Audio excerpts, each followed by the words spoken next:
आदाब नाजरीन, Saiyaara news TV में आपका खैर मकदम है। मैं आपका दोस्त सैयद अफरोज। आइए देखते हैं कुछ खबरें। All India Muslim minority organisation दीगर तंजीमों के कायदीन ने 1 फरवरी को सुबह 11 बजे धरना चौक इंदिरा पार्क पर एहतजाजी धरना मुनज़्ज़म करने का ऐलान किया है। ये धरना हुकूमत से आफाकी जायदादों का तहफ़्फ़ुज़ करने और वक्फ बोर्ड अदालती इख्तियारात देने और वक्फ कमिश्नरेट कायम करने के मुतालिबा किया जा रहा है। आज मीडिया प्लस गन फाउंड्री में इजलास मुनक्किद किया गया था। मैं सैयद शाह हामिद हुसैन शुक्तारी सदर ऑल इंडिया मजलिस इनक़लाब मिल्लत आज वक्फ प्रोटेक्शन और वक्फ की राउंड टेबल कॉन्फ्रेंस में आया और जो मतालिबात मैंने देखा है वो बेइंतहा आज कौम को उसकी ज़रूरत है, इसलिए कि वक्फ बोर्ड जो है अगर गौर करे तो जो एक बेवा की हैसियत में आ गया है।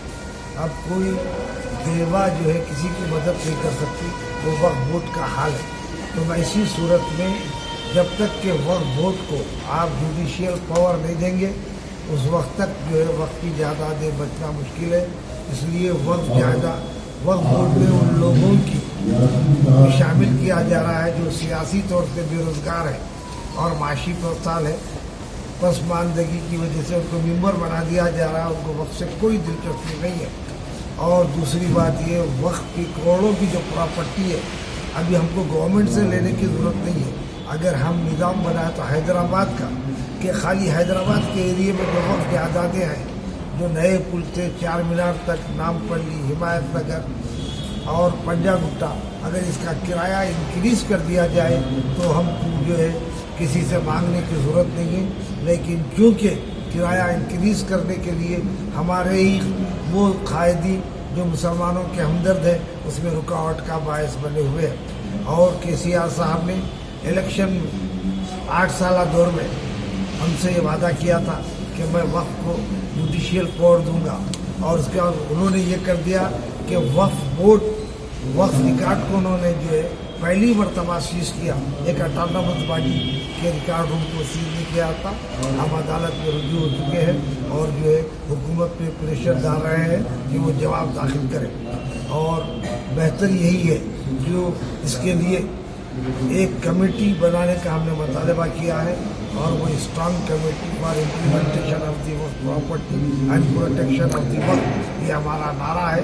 हम कोशिश कर रहे हैं और अल्लाह से दुआ करते हैं कि अल्लाह हमें ताकत इस्तिकामत दे, और जो लोग आगे बढ़े हुए हैं अल्लाह उनको हिम्मत और हौसला दे ताकि वक्फ जायदाद का तहफ़्फ़ुज़ हो सके। खुदा मज़ीमन वक्फ की अराज़ी और इसका तहफ़्फ़ुज़ जो इजलास हुआ है, इस इजलास का मकसद जो है कि वक्फ के अमलाक जो अल्लाह की अमानत होती है, जिसके लिए कौमी सतह के ऊपर हमारे बुज़ुर्गों ने अपनी औलाद को नहीं देकर जो जायदाद अल्लाह की राह में वक्फ की, आज उसका जिस तरीके से पामाली हो रही है उसकी रोकथाम के लिए एक बड़े पैमाने के ऊपर ये कौमी सतह के ऊपर ये इजलास मुनक़्क़िद किया जा रहा है।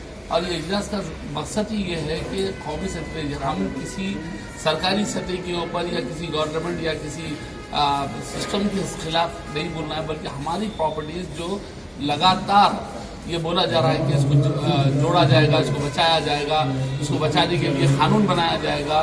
हमारी बारहा ये चीज़ को बोला जा रहा है कि इसको सेक्रेटरीट का एक पावर देना चाहिए, और साथ ही साथ इस सेक्रेटरीट पावर के लिए हमारे डिमांड के लिए तमाम के तमाम जवाब हैं। और हम अली जनाब के चंद्रशेखर साहब वज़ीर आला तेलंगाना रियासत से मैं अपील करूँगा, ये करूँगा कि रिक्वेस्ट कर रहा हूँ कि आप जब तक के सेक्रेटरीट नहीं बनाएंगे वक्फ बोर्ड के लिए, यहाँ की इन जायदाद के तहफ़्फ़ुज़ होना नामुमकिन है, क्योंकि ये जो एक ऑटोनमस बॉडी है जिसके तहफ़्फ़ुज़ के लिए एक IPS ऑफिसर या IAS ऑफिसर ही इसको कंट्रोल कर सकता है। ये मिलियनों रुपए के प्रॉपर्टीज़ आज लोग कब्ज़ों में चले जा रहे हैं और बेजाह तरीके से उसके ऊपर कब्जे करके उसे बेचा जा रहा है, और उसे रोकने वाला कोई नहीं है, क्योंकि कानून हमारी मदद नहीं करता है।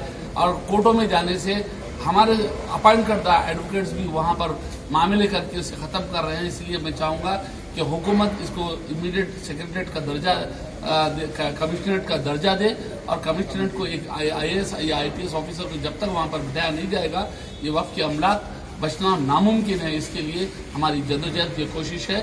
میں قوم اور ملت کے لیے تمام سے کہوں گا کہ آپ اپنی اپیل کے لیے یہ بات یہ کریں کہ آپ اس کو کمشنریٹ بنانے کا ڈیمانڈ سختی سے کریں. تو جیسا کہ آپ نے دیکھا ناظرین کیا ہو رہا ہے دیش اور دنیا میں. اسی طرح کے لیٹسٹ نیوز دیکھنے کے لیے ہمارے چینل کو لائک کریے، شیئر کریے، سبسکرائب کریے اور ہمیں دیجیے اجازت.